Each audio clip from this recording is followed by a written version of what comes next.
In the quiet night over Krasnodar, a sudden explosion lit up the sky. An immense fireball rising from the Ilski refinery, turning the darkness into a glowing dome of fire and destruction.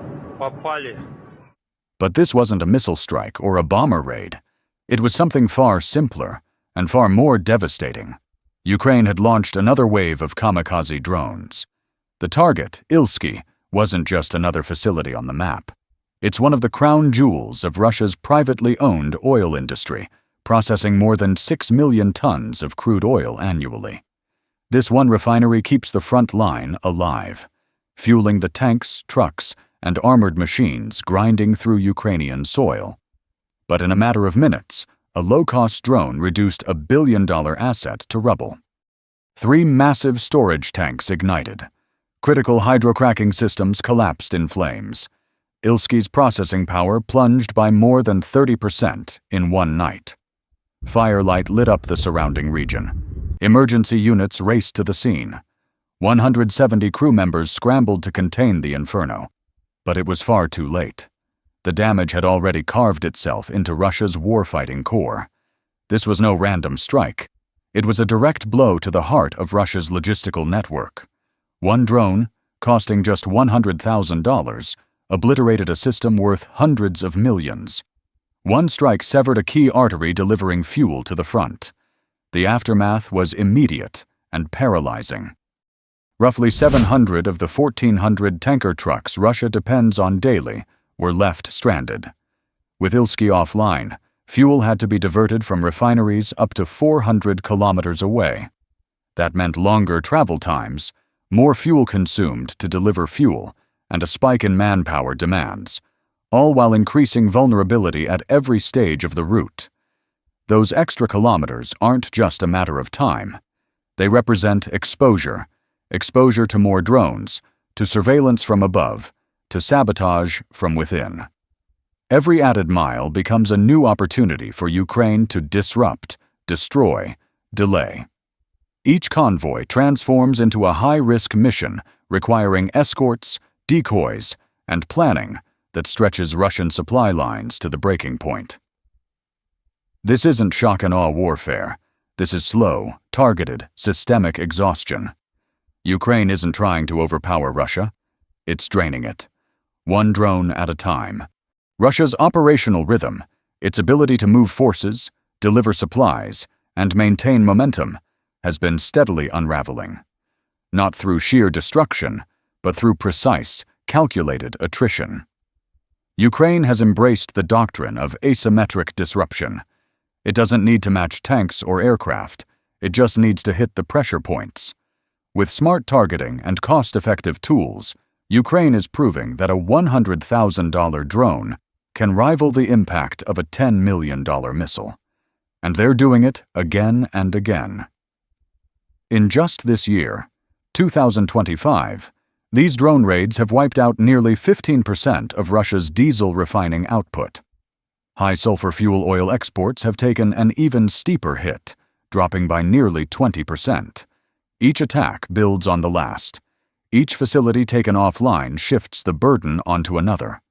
When Russia repairs one node, several others fall into disrepair. Ilski wasn't an isolated success. It was a piece in a long-chain reaction. The Kremlin can no longer predict where the next hit will fall. It is stuck reacting, always chasing Ukraine's next move. This domino effect is rippling into Russia's financial core.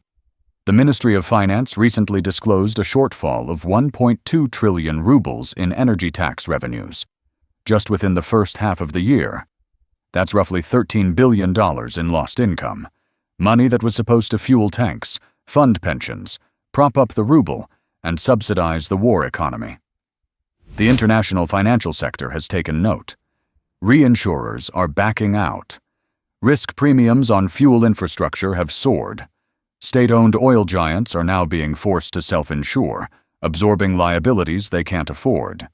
It's no longer about one refinery. A single drone strike can now undermine entire corporate portfolios. The psychological toll may be even deeper. Russia once projected its energy infrastructure as untouchable. Now strikes are hitting deep within the country. hundreds of kilometers from the war zone. Drones are buzzing above civilian airspace. The hum of UAVs has become an ominous sound in the suburbs of Moscow. People are lining up at fuel stations. Panic buying is spreading. Farmers in remote regions are hoarding diesel. Confidence in stability is cracking. Russia's image of power is beginning to erode, not with tanks, but with tremors of uncertainty. Money is fleeing. Billionaires are moving assets offshore. The ruble is weakening. Prices are climbing, and markets are pulling back. Russia's economic architecture is now under siege. Domestic bond demand has plunged by 40%. Interest rates hover around 15.5% as borrowing costs spike and trust in Kremlin fiscal leadership crumbles. Behind closed doors, even top officials are conceding the truth. At the St. Petersburg Finance Forum, Economic Development Minister Maxim Reshetnikov admitted, "We may be entering stagnation." And Central Bank Governor Elvira Nabiullina echoed the concern, acknowledging that recent growth relied on exhausted labor pools. What's left isn't resilience, it's depletion. The illusion of strength is being held together by triage and desperation. Government spending is now a brutal trade-off. Support the war or support the people, because it can't be both. The 2025 defense budget has swollen to 13.1 trillion rubles, over 6% of GDP. These are levels not seen since the Soviet era, but without the industrial base of the Soviet Union to back them. Universities are becoming recruitment centers. Engineers are being redirected to defense factories.